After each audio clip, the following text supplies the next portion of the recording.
How to mount a hanging cabinet.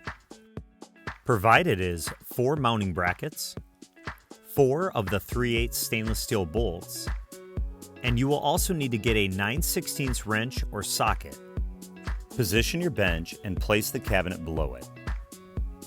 You'll notice there are 2 holes inside of each position for a bracket mount. You're going to use on an inset cabinet the back hole on the front edge of the cabinet. For an overlay, you would use the front hole. Since this is an inset cabinet, we're going to use the back position on the front edge of the cabinet. You're going to hand tighten the mounting bracket, but do not use the tools yet.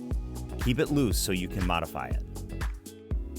For the back bracket, we're going to use the hole closest to the frame.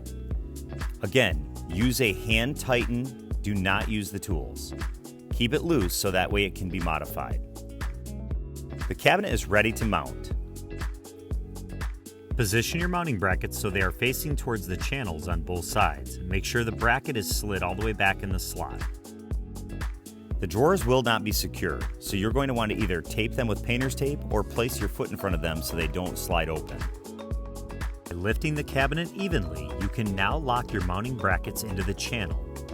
You can easily do this on both sides. The cabinet is now in a secure position. You can easily slide it from side to side to your desired placement. Do this before you tighten down the bolts. Now that our cabinet is placed in the general location, we're going to start to tighten the bolts on all of the mounting brackets.